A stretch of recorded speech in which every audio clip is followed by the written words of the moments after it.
لقضيتين. أولا قضية الصحراء وفرنسا حدثني عن مقاربة فرنسا ومحاولتها إحداث توازن مع هذين البلدين رغم خلافاتهما. هذا ما يهمني أولا قبل الحديث عن الجزائر والمغرب، مع تنويع المغرب لشراكاته اليوم الدولية. السؤال الذي يطرحه البعض: هل ستراهن فرنسا أكثر على الجزائر أم أنها ستصلح ذات بينها مع المغرب، أم أنها ربما في خيار ثالث وأخير ستعود إلى لعبة التوازنات الصعبة والهشة بين البلدين؟ أهلا بكم ومرحبا مشاهدينا الكرام إلى فقرة وجها لوجه، فيها نتوقف عند العلاقات الفرنسية المغربية الجزائرية ولعبة التوازنات الصعبة لفرنسا بين الجزائر والمغرب، وذلك على خلفية انتهاء مهمة السفير المغربي في فرنسا دون أن يتم تعيين خلف له، في سياق جفاء بين الرباط وباريس، وأيضا استدعاء الجزائر من جهتها لسفيرها في فرنسا للتشاور احتجاجا على ما وصفتها بعملية إجلاء سرية عبر تونس للناشطة الفرنسية الجزائرية أميرة بوراوي. مع ضيفي مشاهدينا الكرام في الاستوديو سيد باسم سالم المحامي والمختص في الشؤون الفرنسية وقضايا الهجرة. أهلا بك ومرحبا وشكرا جزيلا لك على تلبية هذه الدعوة. مرحبا كل الترحيب أيضا في الاستوديو بسيد ماجد نعمة الصحفي والكاتب السياسي المختص في الشأن الأفريقي. أهلا بك ومرحبا وشكرا جزيلا لك على تلبية هذه الدعوة. رغم حرصها الشديد على ترطيب الأجواء في لعبة توازنات توصف بالصعبة وقد تكاد تكون مستحيلة، فرنسا لم تنل في هذه المرحلة على الأقل لا رضا الجزائر ولا رضا المغرب، والأوضاع تبدو متوترة مع البلدين. وسؤال: ما تعليقكما على لعبة التوازنات هذه الصعبة بين المغرب والجزائر؟ أطرح عليك السؤال أولا سيد باسم سالم المحامي والمختص في الشؤون الفرنسية وقضايا الهجرة.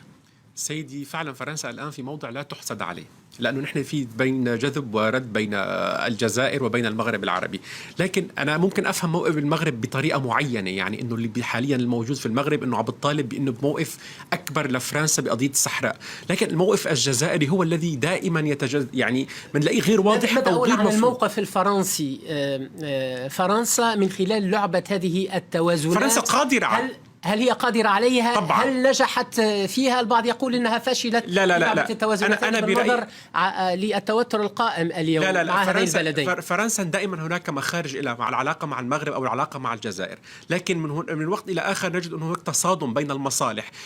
المشكلة الأكبر لفرنسا عندما تكون هناك مصلحة جزائرية ومغربية على طرف واحد، فبالتالي صعب على فرنسا أن تختار، صعب على فرنسا أن تخبر الطرف الآخر أنه أنا اخترت أن أقف إلى جانب الطرف المغربي أو أن أقف إلى جانب الطرف الجزائري. الآن هناك قضيتين مختلفتين، قضية تهم الجزائر وقضية تهم المغرب، وعلى فرنسا أن تأخذ موقف واضح إن كان من الجزائر أو تأخذ من المغرب العربي. لكن أنا برأيي فرنسا دائما هي قادرة على إيجاد الحلول، ولكن هي لعبة صعبة ولا تحسد عليه الآن. فرنسا شد وجذب ولا وفاق رغم الحرص على الاتفاق. سيد ماجد نعمة صحفي والكاتب السياسي المختص في الشأن الأفريقي، تعليقك أنت على لعبة التوازن الدقيق وصعب لفرنسا بين الجزائر والمغرب تحديدا؟ يعني طبعا بالنسبة يجب فصل القضيتين، لا علاقة لهما على الأقل في الوقت الحاضر فيما بينهما، علينا أن نفصل ذلك. بالنسبة للزيارة التي كان الرئيس ماكرون يزمع أن يقوم بها إلى المغرب بعد زيارته المميزة إلى الجزائر، والتي تبعها انعقاد تقريبا نصف مجلس الوزراء الفرنسي انعقد في الجزائر، وهذا يدل على أهمية العلاقات بين الطرفين. ما نشهده حاليا في توتر في العلاقات بين فرنسا والمغرب يعود بالدرجة الأولى لقضيتين. أولا قضية الصحراء وفرنسا حدثني عن مقاربة فرنسا ومحاولتها إحداث توازن مع هذين البلدين رغم خلافاتهما. هذا ما يهمني أولا قبل الحديث عن الجزائر والمغرب. لا يعني ليس هناك تناقض في أن يكون لها علاقات جيدة مع الكل، مع تونس. هل نجحت في إحداث هذا التوازن اليوم بالنظر كما قلت لك السبب ليس الجزائر في التوتر المغربي. يعني هناك القضية الصحراء، موقف فرنسا المبدئي ولا أقول العملي، المبدئي وعبر عنه الرئيس السابق أولاند عندما كان في زيارة دولة إلى الجزائر أمام مجلسي النواب والشيوخ. قال الأمم المتحدة، كل الأمم المتحدة ولا شيء غير الأمم المتحدة، أي القانون الدولي. هذه النقطة بالتدقيق. والسؤال الذي يطرح الآن، لماذا إن صح وصفه كذلك هذا الجفاء اليوم ما بين المغرب وفرنسا؟ من يتحمل مسؤوليته؟ الطبقة السياسية في المملكة المغربية تتهم باريس بالوقوف وراء توصية البرلمان الأوروبي حول حرية الصحافة. لا خلف لسفير المغربي حتى هذه اللحظة. لماذا هذا الجفاء ومن يتحمل مسؤوليته؟ أنا برأيي بتحمل هذا الجفاء هي أطراف أخرى تلعب من الخارج، إن كانت أمريكا أو حتى ممكن إسبانيا أو حتى بريطانيا، لأنه إحنا شفنا في مصالح جديدة تربط المغرب مع تلك الدول. فبالتالي لم يبقى المغرب كما كان سابق عهده، يريد أن يضع خارطة جديدة مع علاقته مع فرنسا. فرنسا بدأت تستوعب هذه اللعبة الآن، لكن يعني نتحدث عن تحالفات جديدة للمغرب وهذا اللي عم وتنويع شراكاته. أكيد. حتى نحن سمعنا عن لوبي، يعني عن لوبي إسرائيلي يدعم المغرب في قراره أنه أنت نحن معك إلى أن تأخذ هذه القرارات، ويجب أن فرنسا أن تكون واضحة في موقفها مع الصحراء في الصحراء الغربية. لكن ما حصل في البرلمان الأوروبي فعلا فرنسا ليس لها يد. يعني دائما اهتمامات البرلمان الأوروبي أو محكمة العدل الأوروبية، هناك محكمة إنسانية لا يمكن التنكل عنها، هناك مخالفات لحقوق الإنسان في المغرب، نحن ما فينا كفرنسيين أو كأوروبيين إنه نسكت عنها. حتى أنه هناك عضو في البرلمان الأوروبي وهو من اليمين دافع عن المغرب وقال لا ما نحكي عن المغرب، خلونا نحكي عن الحقوق والاضطهادات الموجودة عن الجزائر. يعني المغرب أنا برأيي ليس هي القش الذي قطم ظهر البعير، هناك أجندة لإعادة وكتابة تاريخ جديد مع فرنسا وخارطة جديدة للتعامل مع فرنسا. سيد مجد نعمة، سفير فرنسا بالرباط يقول أن التوصية محل الجدل للبرلمان الأوروبي لا تلزم أبدا فرنسا، والحكومة الفرنسية لا يمكن أن تعتبر مسؤولة عن البرلمانيين الأوروبيين. هذا الجفاء اليوم في هذه المرحلة والذي ربما قد أدى إلى إرجاء الزيارة المرتقبة للرئيس الفرنسي. المغرب يتهم الآخرين بدل أن يرى ماذا فعل. هو أفسد النواب، دفع لهم، وهذا القضاء البلجيكي هو الذي يهتم بذلك. والقضاء البلجيكي حتى هذه اللحظة تحقيقات ما زالت جارية منذ 20 عام لم يصدر عن البرلمان الأوروبي أي تقرير ضد المغرب. كانوا يرشوا النواب، والآن انفجرت هذه المغرب أيضا. نزلنا كلام هذه اتهامات ولا دليل عليها حتى الآن، في انتظار أن يحكم القضاء. تحقيقات جارية، ولكن هناك من وضعوا حتى نلتزم بالحذر. هناك من وضعوا بالسجن. هناك إضافة إلى ذلك عملية التجسس بكاسوس، تجسسوا على الدولة الفرنسية. يعني سياسة المغرب هي التي أدت إلى هذا الجفاء. طبعا بكل تأكيد. يعني أنت تتجسس على رئيس الجمهورية وعلى الوزراء والمسؤولين وتريد أن يتفرجوا على ذلك. ستجيب على هذه النقطة تحديدا. أكيد. أنا بدام نحن في أمام قضاء، وما دام هناك اتهامات، وما دام بعد الاتهامات بالتجسس كان هناك زيارات على مستوى رفيع من الحكومة الفرنسية إلى المغرب، فيتغض الطرف عن هذا أو ممكن تكون غير موجودة. برجع بقول الآن المغرب يعني هناك يعني يريد أن يحذو حذو الجزائر دائما تضغط على الحكومة الفرنسية في أن ترسم خريطة جديدة بالتعامل والند وليست هي الحديقة الخلفية لفرنسا. المغرب يريد ذلك أيضا. مثل لك هناك بمعنى تحديدا في هذه النقطة، هل الإشكال فيما يصفه البعض بمحاولة المغرب فرض رؤيته بشأن ملف الصحراء الغربية؟ لو موند الفرنسية كتبت الرباط التي يقودها شعور بالقوة منذ اعتراف واشنطن بسيادتها على الصحراء الغربية تواجه صعوبة في فقدان وضعها كحليف متميز لفرنسا. البعض ربما يرى أنه ثمة محاولة لإجبار فرنسا على أن تحذو حذو إسبانيا وألمانيا. هل هذا هو الإشكال؟ هذا اللي تريده هي يعني المغرب الآن كان شريك ند في أفريقيا للفرنسيين. الآن شفنا شركات مغربية، وشفنا كمان أنه علاقات متميزة مع الأفارقة إلى امتداد سياسي، إلى امتداد ديني المغرب في أفريقيا قوية جدا مع الولايات المتحدة، هذا يزعج فرنسا. يعني هذا يزعج فرنسا. ممكن وراء الكواليس فرنسا فعلا حاولت أن تضغط في البرلمان لكي مثلنا نقول رصة إذن للمغاربة أنه أنا قادرة على نفوذكم المتواصل في المغرب. ونحن شفنا أمريكا هناك تنافس كمان فرنسا في أفريقيا. فبالتالي المغرب هي تلعب دور كتير مهم في أفريقيا، وهذا يزعج فرنسا فرنسا حاليا، إضافة أنه تريد المغرب أن تحصل على مكاسب، وإحدى هذه المكاسب أن حذو إسبانيا وفرنسا تعترف بحق المغرب في الصحراء الغربية. هل ثمة منافسة فعلا فرنسية؟ لا أعتقد ذلك. القضية هي قضية أولا بالنسبة للعلاقات الدولية والقانون الدولي. الجزائر متمسكة بذلك والقارة الأفريقية متمسكة بذلك، عدم جواز المساس بالحدود الموروثة عن الاستعمار. هذا مبدأ الثبات والاستقرار في القارة الأفريقية وفي العالم العربي، وليس فقط. إذا كان كل دولة تريد أن تحتل الأخرى لأنه تاريخيا كانت جزء منها. نتحدث عن نزاع على الصحراء الغربية طبعا، أتكلم عن مفتوح لدى الأمم إضافة إلى ذلك، يعني تعقيبا على العلاقات، على موقف ألمانيا وإسبانيا. حتى الآن إسبانيا تقول العودة إلى الأمم المتحدة، يعني معناتها أنه ولكن تأييد أيضا للطرح المغربي في ثلاث الذاتي، وهذا من وراء اعتراف حكيم في 3 طروحات. أولا ضم المغرب، الحكم الذاتي، الاستقلال، ولكن هذه الخيارات الثلاثة يجب أن يستشار الشعب الصحراوي فيها. طيب، ولكن موقف إسبانيا كان واضحا بشأن دعم موقف المغرب حتى من خلال دعم هذا الطرح. لا يعني واضح ملغوما، هذا اعتراف ملغوم. حتى الولايات المتحدة طبعا أخذت من المغرب الاعتراف بإسرائيل بدون أي مقابل، وقالت بمغربية الصحراء، ولكن طلبت من الأمم المتحدة أن تستمر بمهمتها. إذا كانت محسومة الأمر لماذا تأتي لك الأمم المتحدة؟ على كل زيارة المغرب لا يبدو مستعجلا على زيارة الرئيس الفرنسي إيمانويل ماكرون، على الأقل وفق التسريبات. وصحيفة لوموند الفرنسية ذهبت إلى حد الحديث عن إرجاء لهذه الزيارة. لن تكون هذه الزيارة قبل نهاية شهر رمضان في شهر أبريل، بعد أن كانت مرتقبة في الربع الأول من العام الجاري، على ما يؤشر ذلك. وهل يمكن تدارك هذا الصدع إن صح وصفه كذلك في هذه العلاقات، ربما باختصار شديد؟ وكيف حتى نتحدث عن الجزائر؟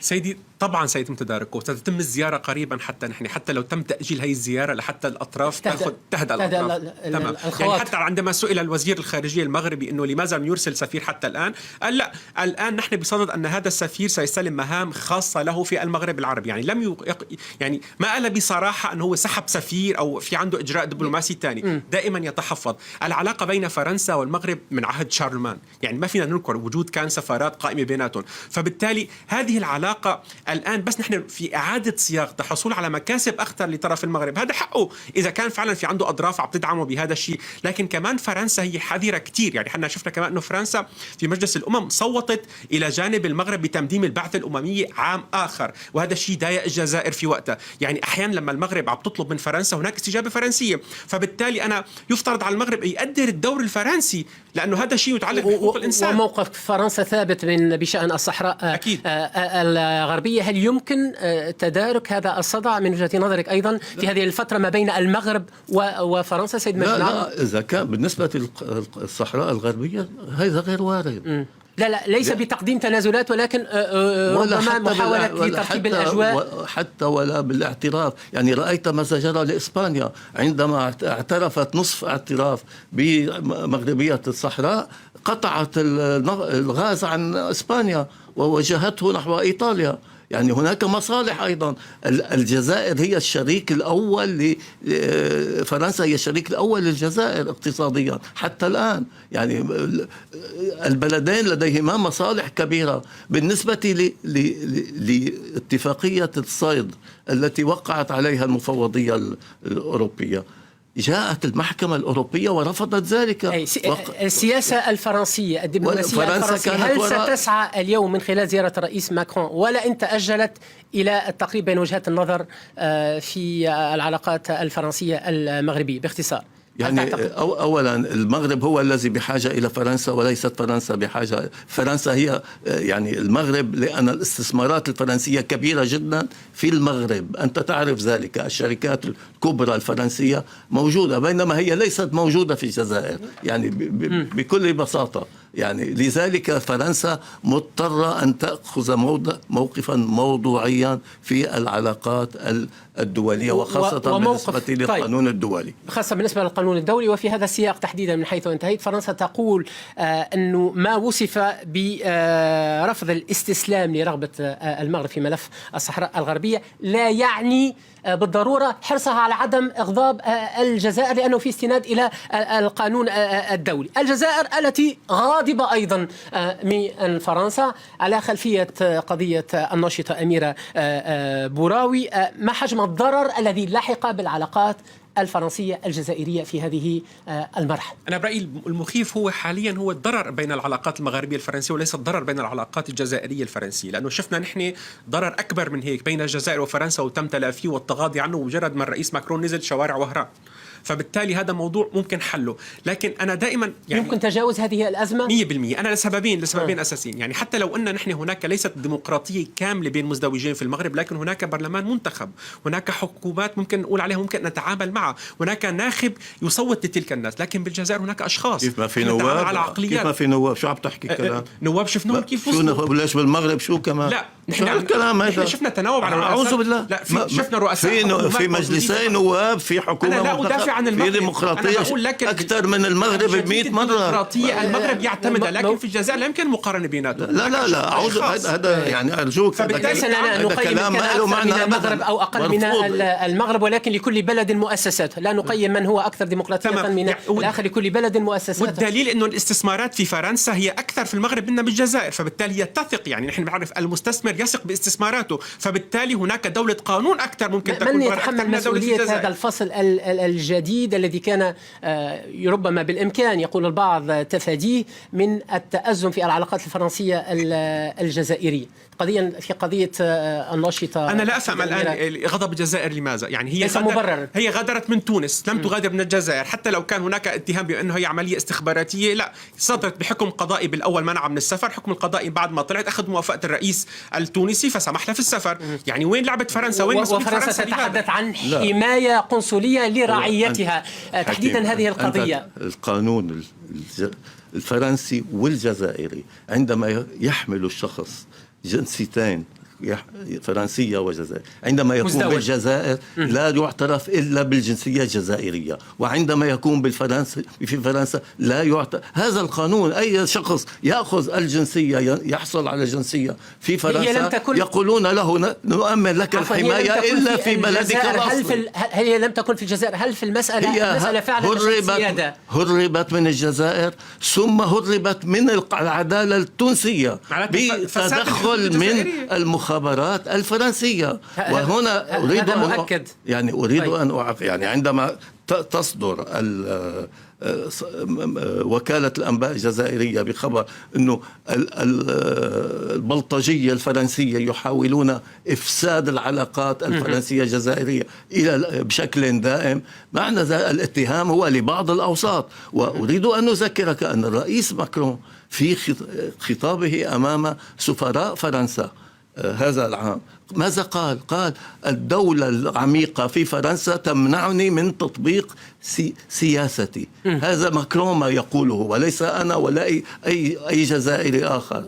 ربما هذا يلتقي مع تأكيدات البعض واستنتاج البعض من أن حتى الانتقادات الجزائرية لفرنسا لم تستهدف الرئيس الفرنسي إيمانويل ماكرون، وتركت باب الرجعة، تركت الباب مواربا. لأن الرئيس تبون في إحدى مقابلاته مع صحيفة فرنسية قال أن العلاقات ممتازة بيني وبين الرئيس ماكرون، وإذا لم يتم إصلاح بين فرنسا والجزائر في عهد ماكرون فلن يتم إصلاحها أبدا. أي أنه يثق به، لأن ماكرون بحاجة إلى الجزائر بالنسبة لسياسته الأفريقية، بسياسة الأمن في أفريقيا، بالنسبة لمالي، بالنسبة لتشاد، لكل هذه. ورسميا فرنسا تريد مواصلة تعميق العلاقات مع الجزائر رغم قضية أميرة بوراوي، هذا وفق مسؤول فرنسي. التنديد الجزائري لم يستهدف كما قلت الرئيس الفرنسي، لعله ترك الباب مواربا لخط رجعة. المتفائلون يقولون إن لا شيء في غضب الجزائر الأخير من فرنسا لا يمكن إصلاحه أو تداركه؟ هل تتفق مع هذا الطرح أم أنه سيكون هناك شرخ فعلا قد يؤدي ربما حتى إلى تأجيل زيارة الرئيس الجزائري إلى فرنسا والمرتقبة في شهر مايو المقبل؟ أبدا يعني ليس هناك أي مخالفة ارتكبتها فرنسا. يعني حتى أميرة لما كانت في الجزائر لم يتم تجديد منع السفر. نحن نتكلم عن القانون، يعبر حتى عن موقفه بالقانون، فأنا رح أرجع للقانون. عفوا، فقط في نقطة سمحت لي. المتحدث باسم الخارجية الفرنسية أشار إلى أن أميرة بوراوي مواطنة فرنسية، وبناء على ذلك مارست السلطات الفرنسية الحماية القنصلية. هذا موقف الجانب المقابل. لماذا لم تمارس الحماية القنصلية بالنسبة لكارلوس غوسون الذي هو مدير أهم الشركات الفرنسية؟ طيب طيب كلام على كل هناك يعني بحسب وجهة نظر في هذه المسألة، وجهة النظر الفرنسية وجهة النظر الجزائرية. القانون لما يوجد القانون ليس هناك وجهة نظر. أنا أتفق مع الأستاذ أن يجب تطبيق القانون الجزائري بشخص يحمل الجنسية الجزائرية إلا أن يتنازل عن الجنسية الجزائرية فيتم ذاك الوقت تطبيق القانون الفرنسي. لكن أميرة حاليا لما كانت في الجزائر لم يتم تجديد منع السفر، وإنما كان منع السفر اعتباطي ليس قانوني 100%. ولما حاولت السفر أكثر مرة منع بالسفر بدون إذن نيابي يعني حقيقي. كان من حق فرنسا أن تتدخل؟ لا أبدا، فرنسا إلى الآن لم تتدخل. وعندما غادرت هي الحدود الجزائرية غادرتها بطريقة شرعية غير شرعية. هي مسألة لا تهم فرنسا. استخباراتي يعني حتى التوانسة لما منعوها من السفر لم يجدوا ختم دخول إلى تونس لأنه خالفت القانون التونسي. وهناك كان هناك قاضي موجود وأصدر على أمر بمنع السفر وتم الرجوع إلى ذلك. واقتيدت إلى شرطة الحدود بعد ذلك. طبعا يعني أثر هذا الأمر هل يمكن تجاوزه فعلا في العلاقات بين البلدين؟ أكيد سيتم تجاوزه لأنه غير قانوني وغير محق الجزائر. بلدين تونس والجزائر وليس موضوعنا اليوم فرنسا يعني والجزائر. وزير خارجية تونس أطيح به فورا. يعني على الأقل اليوم كانت هناك مكالمة هاتفية وأظهرت لي الجميع، وهي الأولى من نوعها منذ هذه القضية بين الرئيس الجزائري والرئيس التونسي. حديثنا الآن عن العلاقات الفرنسية الجزائرية، وأود أن أسأل في الختام آخر سؤال، إنه مع تنويع المغرب لشراكاته اليوم الدولية، السؤال الذي يطرحه البعض: هل ستراهن فرنسا أكثر على الجزائر أم أنها ستصلح ذات بينها مع المغرب، أم أنها ربما في خيار ثالث وأخير ستعود إلى لعبة التوازنات الصعبة والهشة بين البلدين؟ فهمت سؤالي؟ طبعا الجزائر لم تنتظر هذه الأزمة واستدعاء السفير الجزائري من لكي تنوع شراكاتها. لا، أنا أتحدث عن يعني تنويع المغرب لشراكاته الدولية اليوم مع الولايات المتحدة. هو ينوعها. الأمر هذا ربما كما تحدث ضيفي قد يزعج فرنسا، ألقى بنوع من الجفاء في العلاقات بين البلدين بسبب هذا الأمر. فرنسا ما تزال الشريك الاقتصادي الأول في المغرب حتى الآن، وهي أيضا الشريك الأول بالنسبة للجزائر. هذا كلام غير موضوعي، يعني العلاقة بس، ولكن الجزائر أيضا لديها سياسة أفريقية. كيف ترقب المستقبل؟ هل ستحاول فرنسا أن ترضي كلا البلدين من خلال لعبة توازنات دقيقة صعبة هشة غير مضمونة؟ عليها أن تحترم القانون الدولي نقطة على السطر. عليها أن تحترم، ولكن ما هي توقعاتك؟ ما الذي من وجهة نظرك ما الذي ستقوم به فرنسا؟ هل ستدفع أكثر نحو المراهنة على الجزائر؟ أولا سيظهر التحقيق حول هذه القضية، كما ما أنت تفضلت قلت أنه نطور التحقيق. أنت عم تستبق التحرير وتقول ما صار شيء. لا ما صار شيء. أنا أطلب منكم من جميعا أن ننتظر نتائج التحقيق، لأنه المتهم بريء حتى تثبت إدانته ولا يمكن أن تطلق بأتهامات جزافا. ما صار شيء، خاصة أننا نتحدث عن دول. أكيد بده يصير في تحقيق، وفي يعني في لوبي بالفرنسا ضد العلاقات الجيدة مع الجزائر. ما أكيد في لوبي، يعني هلا في لوبي قوي وهو عم يضغط وعم بخرب العلاقات. والمغرب بعض الأوساط المغربية تتحدث عن لوبي آخر أيضا لديه الرغبة في تخريب العلاقات مع المغرب. ما يهمني معرفته الآن: هل ستغلب فرنسا الرهان الجزائري أم أنها ربما قد كما يقول البعض بالنظر لتنويع المغرب لشراكاته انخرط في ربما منحا جديدا، منها ستبقى على أو تحاول الإبقاء من خلال الإصلاح العلاقات مع البلدين، تحاول الإبقاء على هذا التوازن الدقيق والهش مع الجزائر ومع المغرب. من مصلحتها تبقي العلاقتين، لكن اذا رح تضل الجزائر دائما تفاوض ان كان اسبانيا وان كان الاتحاد الاوروبي بمشروع الطاقه، فبالتالي سياخذوا منخى روسيا. يعني هن حاليا استغنوا عن الغاز الروسي في سبيل القرارات وفي سبيل الحريه وفي سبيل حريه الشعب الاوكراني. فبالتالي اذا اصرت الجزائر اكثر من مره بتذكير اوروبا ان كان اسبانيا وفرنسا انه هي عندها اسعار الغاز وهي المورد الاساسي للغاز، سيتخلى عنها الاتحاد الأوروبي. يعني مصلحته، انا برايي مصلحه الاتحاد الاوروبي حاليا، وهذا اللي عم نشوفه من كان من اسبانيا وحتى من كان من فرنسا، انه سينحو اتجاه المغرب، لانه احنا عم نشوف الناخب الاوروبي هو ينحى الى اليمين، واليمين هو ضد الجزائر. يعني أنا لا أفهم. لا اليمين في فرنسا وضد الجزائر. البرلمان الأوروبي صوت ضد المغرب. وأيضا إذا أنت تتكلم عن الحرية بالنسبة لروسيا، تكلم عن حرية الشعب الصحراوي الذي لا يريد أن يبقى تحت حذاء المغرب. ما لا يريد ذلك، عليهم أن ينفذوا القانون الدولي. هذه ليست صعبة. حتى المغرب يعني فرنسا وأوروبا تلوم روسيا لأنها احتلت أوكرانيا على منطلق تاريخي أنه القرم هي جزء من روسيا. لماذا يعترفون أيضا بمغربية الصحراء وحسب القانون الدولي هي مستعمرة بموجب الأمم المتحدة؟ هذا هو قضية تصفية استعمار ولدى الأمم المتحدة، منطقة متنازع عليها. تصفية الاستعمار كل الشكر الجزيل لكما، وأسف منكم لأني استعجلتكما في الإجابة على أسئلة بالنظر لأن حساسية الموضوع نقاط كثيرة التي وجب أن نأتي عليها. كل شكر جزيل لكم سيد باسم سالم، المحامي المختص في الشؤون الفرنسية وقضايا الهجرة. كل شكر جزيل لك سيد ماجد نعمة، صحفي الكاتب السياسي المختص في الشأن الأفريقي. أرجو أن أكون قد أوفيتكما حقكما. شكرا لكم مشاهدينا، أيضا كنتم معنا في فقرة وجها لوجه.